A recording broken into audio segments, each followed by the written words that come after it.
Well, the Fraser Valley real estate market hit a major milestone in 2024 with the highest number of new listings in a decade.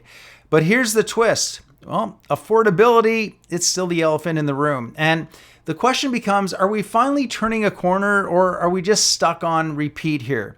Well, in today's video, we are going to break it all down. But before we do, if you're new here, my name is Glen Hopkins and I create videos all about Canadian real estate and my local market of the Fraser Valley and Greater Vancouver. So if that is something of interest to you, go ahead and hit that subscribe button.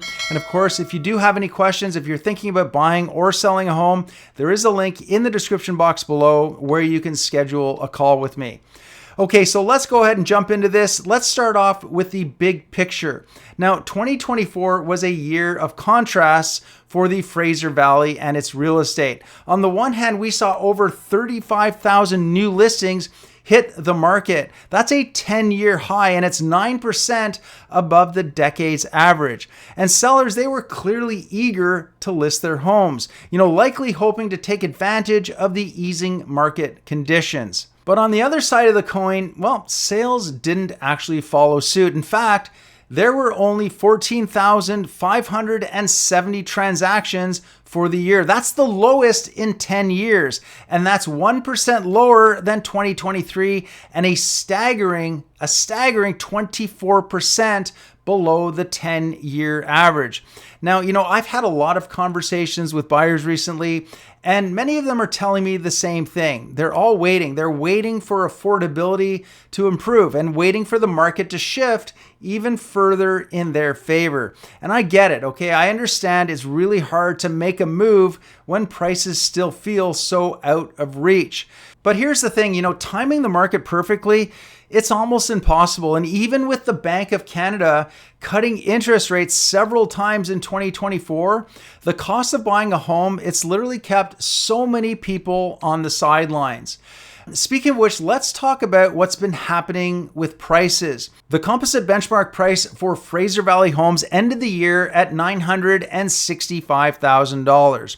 That's a 2% drop year over year, and it's 4% below the peak that we saw in March. So prices are softening, but not by very much.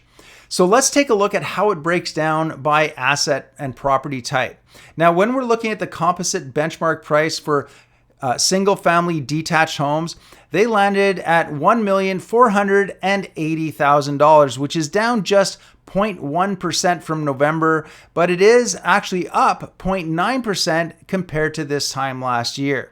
And when we look at townhomes, they're sitting at $827,900, which is down 0.9% from November, but again, it's up 0.3% year over year. And then finally, looking at apartment condos, they're currently priced, the benchmark price, at $533,900. Again, that is down 0.4% from November, and it's 0.2% lower than what we saw this same time last year. Now, if you're a visual person like me, you might notice a little bit of a trend here. First of all, single-family homes, they have held their value better than both townhomes and condos.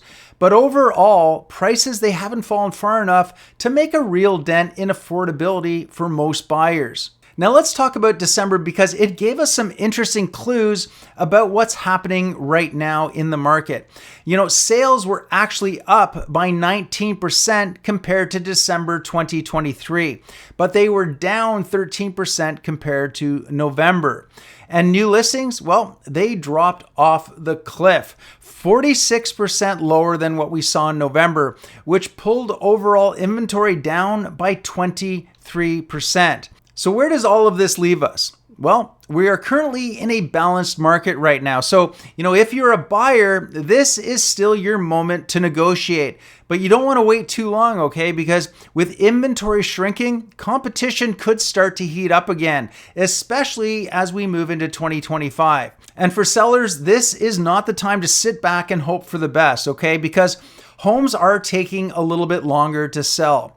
They're taking 43 days on average for single detached homes, 36 days on average for townhomes, and 38 days on average for condo apartments. So, if you want to stand out, you definitely need to make sure that you price your home competitively and that you make sure that it shows extremely well. So what's next? What is the outlook for 2025? Well, the Bank of Canada, it's got the rate cuts and new government policies aimed at increasing housing supply. So that could start making affordability a little bit better in 2025.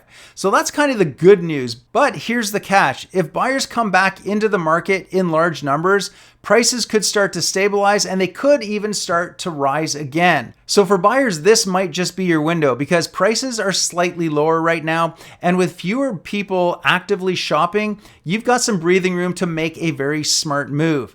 But if you do wait too long and demand starts to pick up again, you could find yourself in a tougher, more competitive market.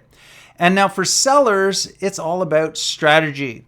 Homes that are priced well and show well will always sell, even in a balanced market like this one. So if you're thinking of listing, right now might be the time to act before the competition starts to ramp up again. All right, that is your Fraser Valley market update. I'd love to know what your thoughts are. Where do you think the market is headed? Go ahead, let me know your thoughts in the comments below. And of course, before you go, do me that quick favor, hit the like button. It really helps me get the word out to other people just like you looking for this type of information. Again, guys, thanks for watching. Glen Hopkins here, and I will see you on the next video.